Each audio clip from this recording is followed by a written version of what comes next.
Moments ago, these men jumped out of their helicopters into these rice fields. They are blocking the exit from the village up ahead. So far, no Viet Cong tax collectors have tried to come out this way. Now, these troopers of the 101st Airborne Division will move up and try to flush the VC from hiding.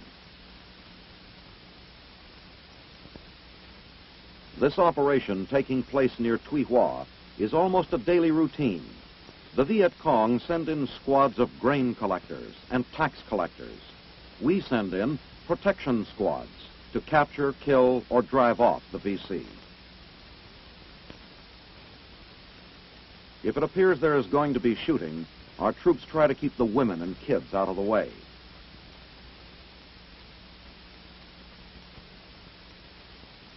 This is the payoff. If the enemy is there, he will show now. In this case, we are too late. He is gone. Some distance away, it's a different story. These captives posed as new residents of the hamlet, but their stories made the airborne infantrymen suspicious, and they are being taken in for questioning.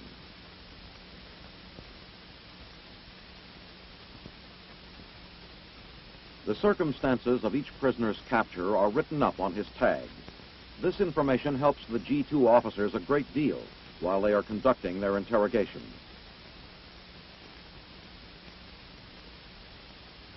Keeping the prisoners blindfolded prevents them from seeing the route taken on the way to the American camp. At the base, the prisoners are removed from the truck after the blindfolds are taken off. Their next destination is a holding area where they will be interrogated at length regarding their military affiliations and activities. A concertina wire enclosure in an open field near headquarters effectively prevents these suspects from getting away. In addition to the wire, there is a guard. Now comes the questioning. The captives' papers are carefully scrutinized, and then each prisoner is asked a series of pertinent questions. Whether he answers the questions or not, the prisoner is fed, and he finds American food is good.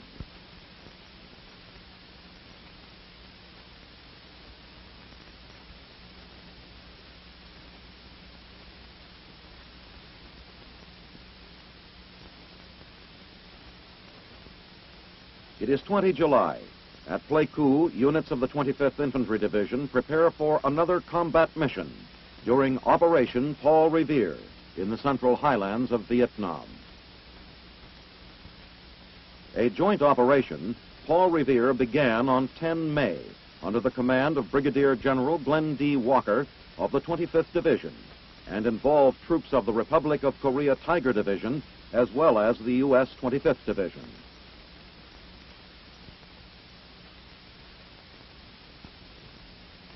Now, after inflicting heavy casualties on the regular North Vietnamese forces at Plei My to the southwest, the men of the 25th prepare to fly north and secure a new LZ in Viet Cong-controlled country. Finally, all is in readiness, and the task force takes off from Pleiku for the 96-kilometer flight to their objective in the highlands.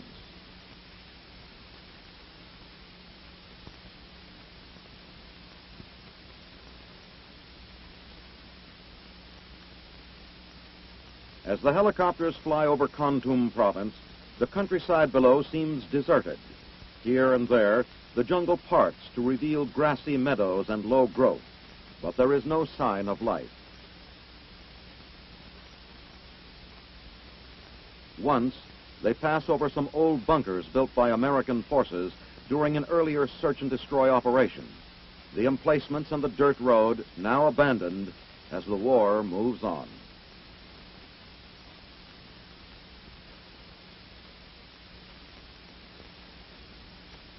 Then they are at the objective, another of the grassy islands in the midst of jungle-covered mountainsides. There is no enemy fire, and security troops begin scouring the area.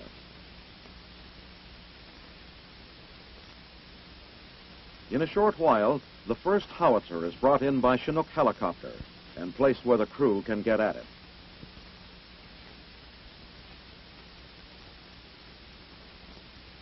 Unloading of ammunition and other supplies is quickly accomplished.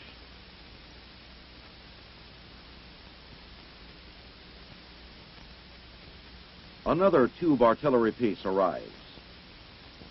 Soon, troops of the task force will sweep the surrounding area, and a 90-millimeter mortar is used to hit vantage points overlooking the valley corridor. The landing zone is now secure, and the buildup of weapons and supplies is rapid as this phase of Operation Paul Revere proceeds on schedule.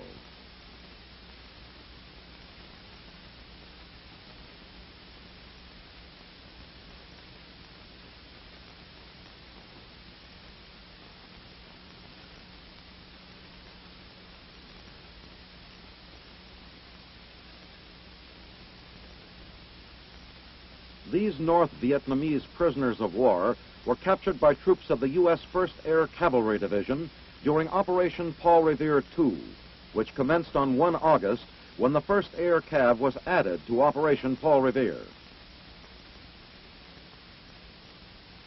Now, on 17 August, at Pleiku, Premier Key and other dignitaries of the South Vietnamese government visit the joint U.S. and Korean forces engaged in the operation. A great variety of captured enemy weapons is displayed on this occasion.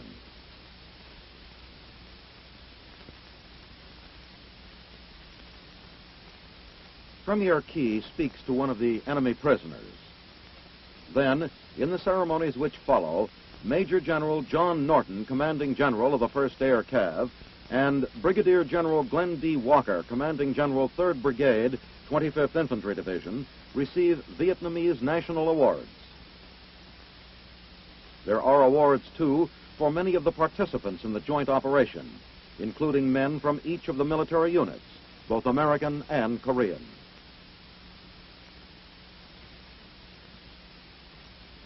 Continuing the operation, on 19 August, troopers of the 1st Air Cav secure another landing zone, codename Cat, and are surprised when a group of North Vietnamese surrender with their weapons.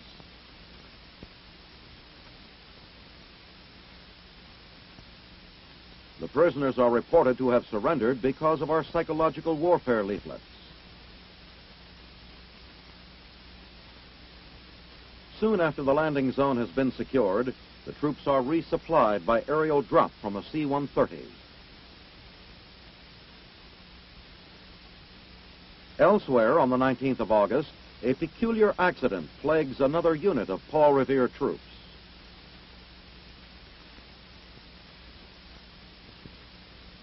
Several kilometers north of LZ Cat, at a forward artillery position, Major General Norton hears that the rotors of a Chinook helicopter blew flames from a campfire onto a stockpile of 105-millimeter howitzer ammunition. Some of the rounds exploded, while others were scattered over a wide area. 3 men were injured in the blast, and considerable damage done. The problem now is the partially damaged ammunition. The dangerous items of munitions must be removed.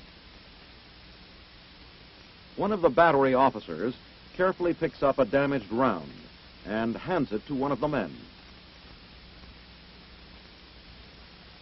The soldier cradles the round in his arms for greater stability, then, in a hair-raising trip, picks his way across bumpy terrain for several hundred meters until he reaches the site selected for demolition of the faulty rounds.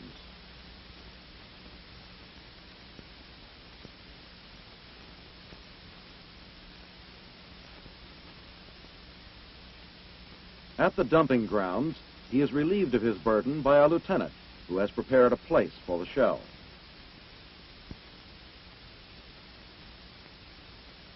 Throughout the area, men continue to pick up and transport the dangerous rounds to the disposal pit.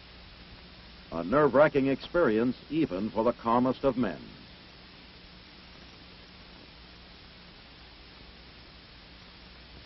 Mission accomplished in this unexpected incident during Operation Paul Revere II.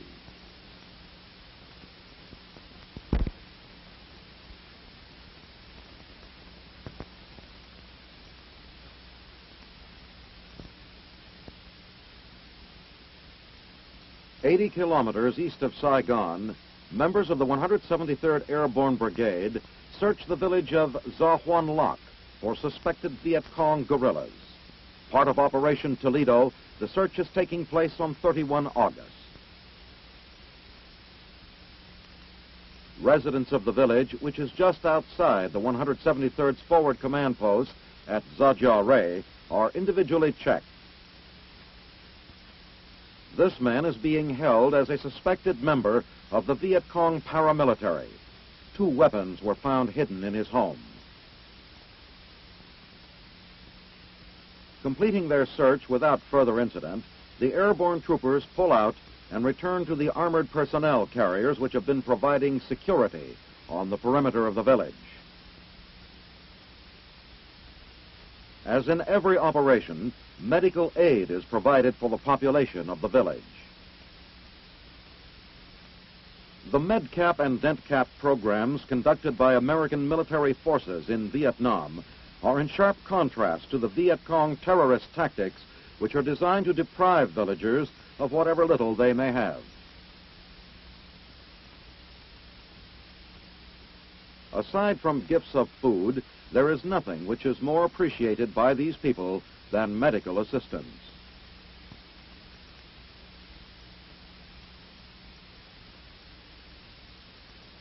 The children are always brought forward first, while the adults patiently await their turn for treatment. Meanwhile, at the 173rd's forward command post at Za Jia Rei, heliborne assault troops fly in for regrouping and a night's rest before being sent on a new mission during Operation Toledo. The operation, which began on 10 August, has taken troops of the 173rd into the provinces of Quoc Tuy, Long Con, and Binh Tuy. In the first 20 days of the operation, search and destroy missions have been carried out from the area around Vung Tau to within a few kilometers of Saigon, but little contact has been made with the enemy.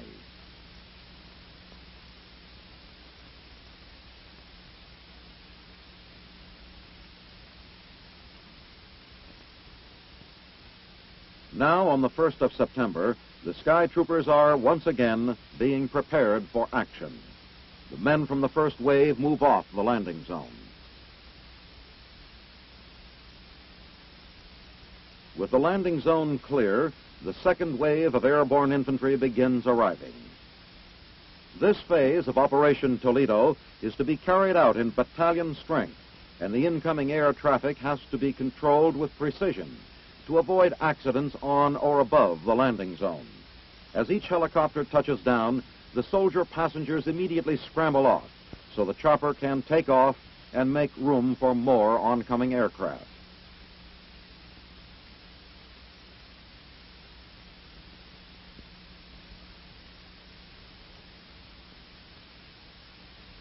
Then, all up and down the airstrip, the men move off the landing zone and go to join the troops along the perimeter.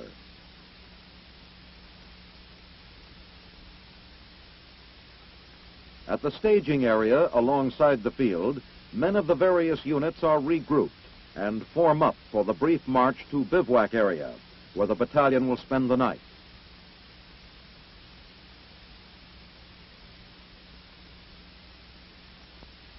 Soon, the airborne assault troops are headed for a good night's rest. Tomorrow, they will descend upon another sector of the 2nd Corps area as Operation Toledo continues.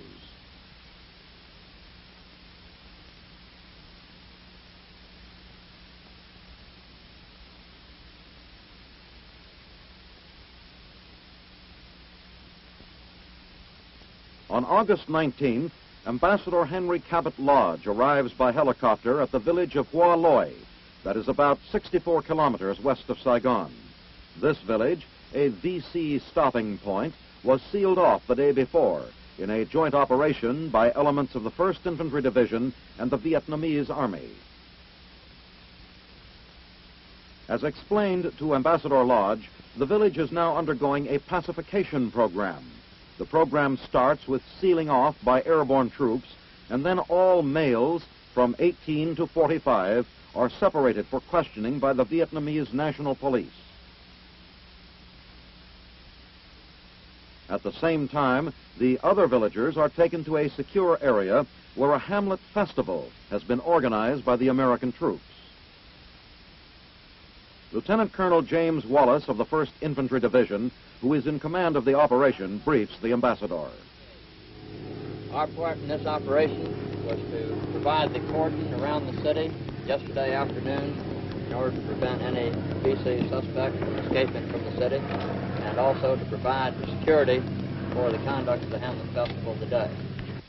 Among those attending the briefing with Ambassador Lodge are General Seaman, Commanding General 2nd Field Forces, and General Tuan of the Army of Vietnam.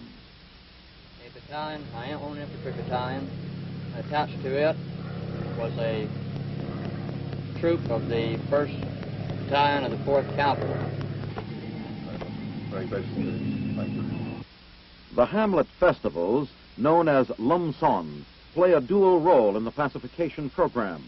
First, they keep the villagers in a separate area, while the rest of the village is being searched for enemy troops and supplies. Second, they create an atmosphere of mutual trust and goodwill by providing food, medical aid, and entertainment. I take that one little square, put it in my hand, like that. They got two little round balls. Right?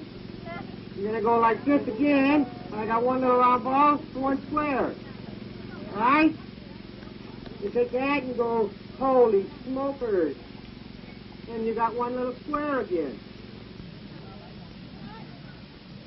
After the briefing, the ambassador personally examines the Lum Son in action. Mess tents prepare food for both the occupying troops and the villagers. Following his visit to Hoa Loi, Ambassador Lodge flies on to another hamlet where pacification was completed in June.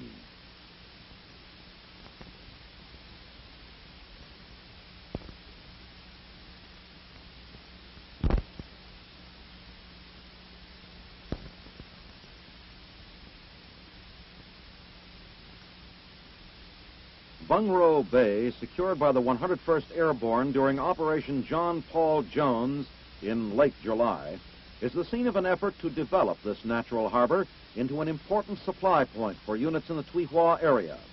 While the 101st secures the area from vantage points above the bay, a task force composed of several engineer units works as quickly as possible to complete harbor facilities, which will help relieve demands on Cam Bay and Nha Trang to the south. The 39th Engineer Battalion has the responsibility for building the ramp for the main pier and 2 LST ramps at the shoreline, as well as the staging area on the beach. Because the hot, humid climate affects the setting of concrete, the ramps are poured and smoothed in the late afternoon and evening.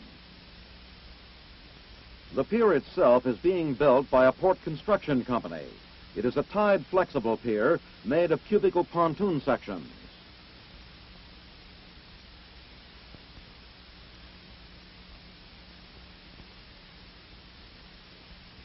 On another part of the beach, men of the diving section connect units of a flexible pipeline, which will enable oil tankers to unload without docking at the pier. From a barge in the bay, the completed pipeline is pulled out by winch to where it will be sunk and secured on the bay floor.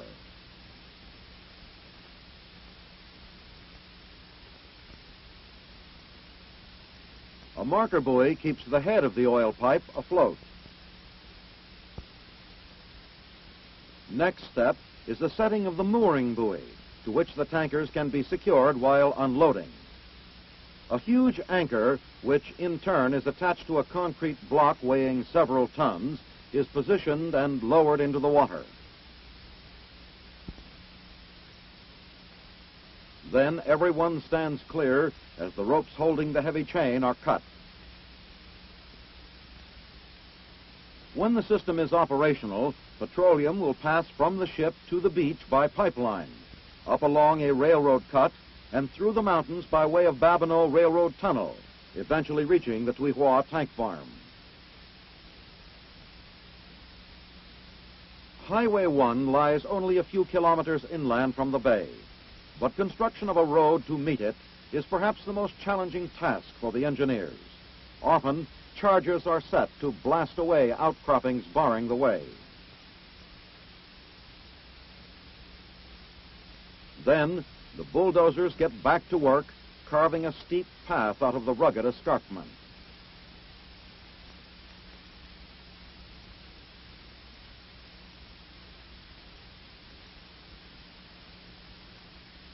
Progress is rapid, and the route begins to take shape, promising to open Vung Ro Bay as an important new supply point in Vietnam.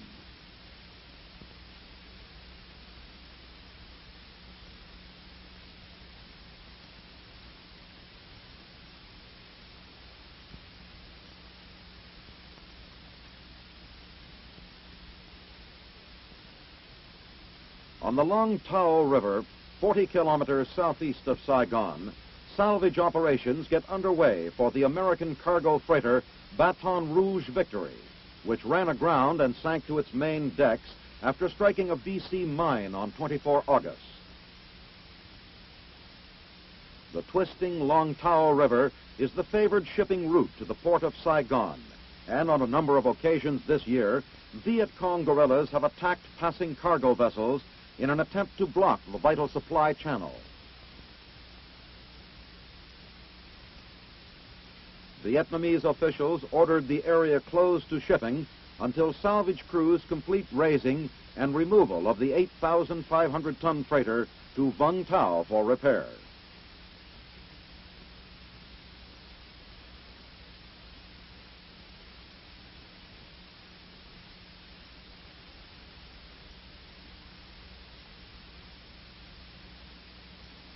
The Rehabilitation Center for Crippled Children in Santo Domingo operates with funds contributed in part by soldiers of the Inter-American Peace Force. The only center of its kind in the country, the clinic currently treats over 2,200 cases. At present, the center consists of one crowded room containing examination booths, offices, and a gym for special therapy. A small, overworked staff headed by Dr. Alfredo Contreras, treats the young patients, most of whom are victims of polio, cerebral palsy, or deformities of the legs.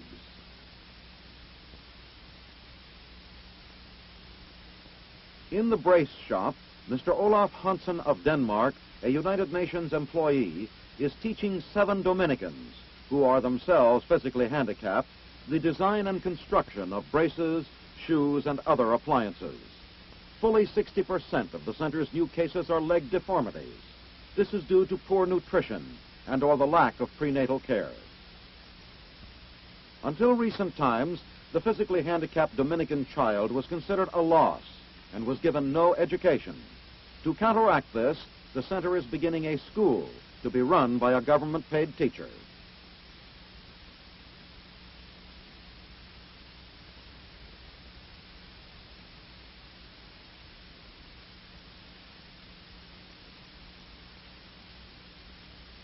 Brigadier General Robert R. Linville, Commanding General, U.S. Forces, Dominican Republic, arrives at Santo Domingo's Quisqueya Stadium to attend the baseball tournament playoffs of 6 U.S. Forces-sponsored teams of Dominican youths during the weekend of August 26-28. The Junior League tournament gets underway with U.S. Forces and Dominican National Police officers in attendance, along with a goodly turnout of team supporters. General Linville shares the spotlight with Police Chief General Alvarez in throwing out the traditional first ball. The teams for Dominican boys 18 to 20 years old are supported and coached by various U.S. Army units. Essential equipment and some uniforms have been supplied by these units.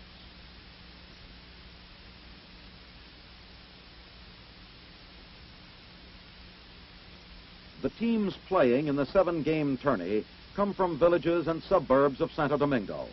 U.S. Major League professional rules are in effect in all games. Following the Sunday afternoon championship game, trophies supplied by the U.S. Army are presented to the winning Arroyo Hondo team by Colonel Darrell G. Wood, commanding officer of the 16th General Support Group. and Colonel F.P. Field, Chief of Staff. The Most Valuable Player Award goes to Miguel Montanui, first baseman for the championship team. Looks like a good time was had by all.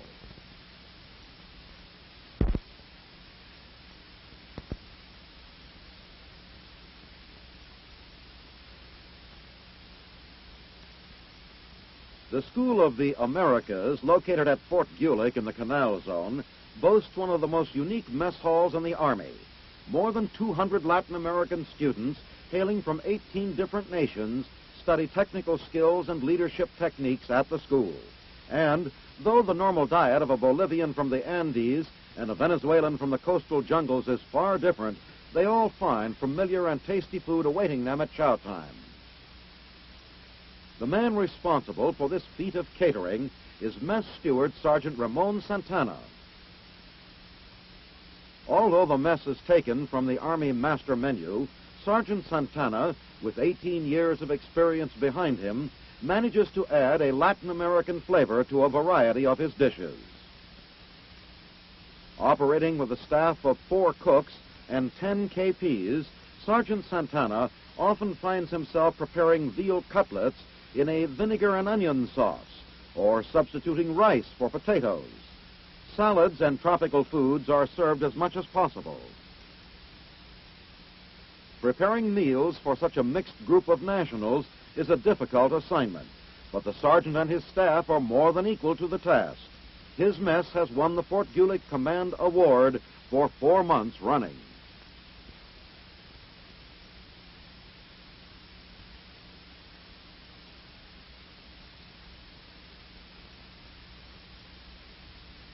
In July, a Brazilian Air Force plane arrives in Rio de Janeiro with officers who are members of the Inter-American Peace Force, stationed in the Dominican Republic. These officers will spend their leave in Brazil, while Brazilian officers may fly on U.S. Air Force planes to visit Puerto Rico. Leaving the airport, the party has a short drive through a city that is almost 500 years old. Although theirs is not an official visit, they will make some courtesy calls before going on with their sightseeing trip. They meet General de Almeida, Staff President of the Inter-American Peace Force. In another office, Lieutenant General Vanderlei, Brazilian Chief of Staff, welcomes Army Lieutenant Fred Fascist Jr. and Captain Mike Maloney to Rio, and congratulates them on being able to take part in the exchange program.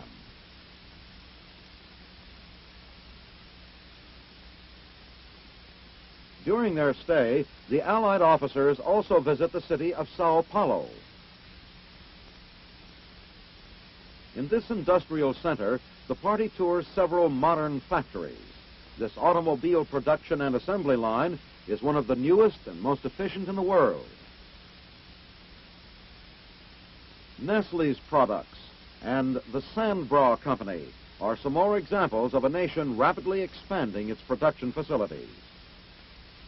2 of the pleasures of a stay in Rio are a late breakfast, followed by a swim at the famous Copacabana beach. Even though in July it is winter in Brazil, Captain Maloney and Lieutenant Fascist are willing to brave the elements. Quite possibly, the water seems warmer when shared with their charming companions, 2 young ladies who are also vacationing in Rio. Their leave is soon over, and the officers must return to their duties in the Dominican Republic. Similar exchange trips took place once a month from April to September 1966. During this period, more than 40 officers of the Inter-American Peace Force participated in the program.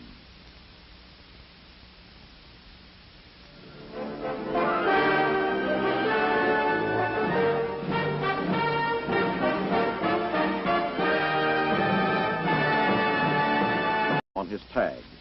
This information helps the G2 officers a great deal while they are conducting their interrogation.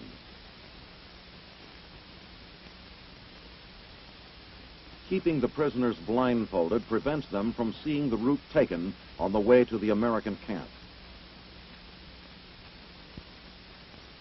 At the base, the prisoners are removed from the truck after the blindfolds are taken off. Their next destination is a holding area, where they will be interrogated at length regarding their military affiliations and activities. A concertina wire enclosure in an open field near headquarters effectively prevents these suspects from getting away. In addition to the wire, there is a guard. Now comes the questioning. The captive's papers are carefully scrutinized, and then each prisoner is asked a series of pertinent questions. Whether he is taking place near Tuy Hoa is almost a daily routine. The Viet Cong send in squads of grain collectors and tax collectors. We send in protection squads to capture, kill, or drive off the VC. If it appears there is going to be shooting, our troops try to keep the women and kids out of the way.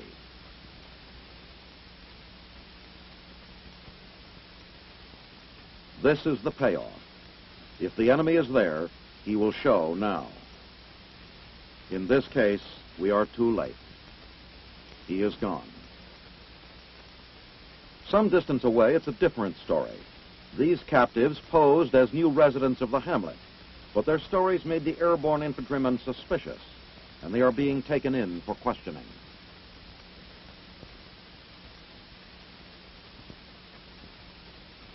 The circumstances of each prisoner's capture are written up. Enemy's forces at Plei Mi to the southwest. The men of the 25th prepare to fly north and secure a new LZ in Viet Cong-controlled country. Finally, all is in readiness, and the task force takes off from Pleiku for the 96-kilometer flight to their objective in the highlands.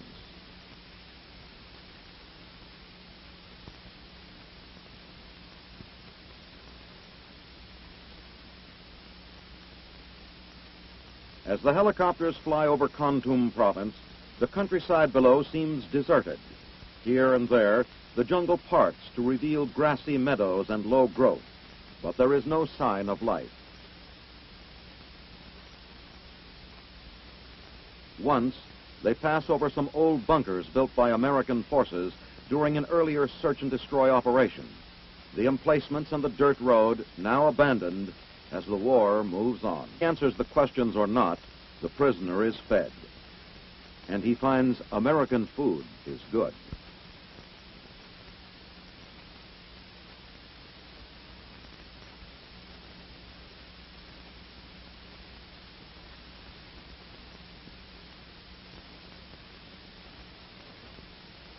It is 20 July.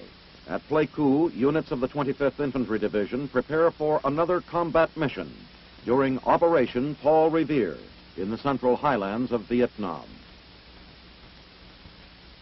A joint operation, Paul Revere, began on 10 May under the command of Brigadier General Glenn D. Walker of the 25th Division and involved troops of the Republic of Korea Tiger Division as well as the U.S. 25th Division.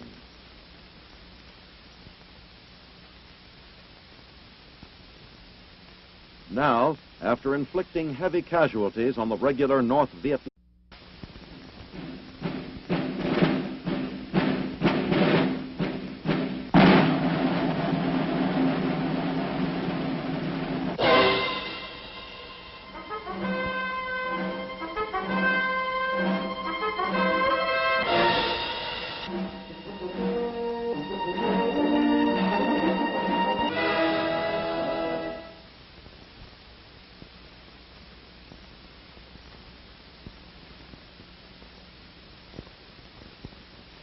moments ago, these men jumped out of their helicopters into these rice fields. They are blocking the exit from the village up ahead. So far, no Viet Cong tax collectors have tried to come out this way. Now, these troopers of the 101st Airborne Division will move up and try to flush the VC from hiding. This operation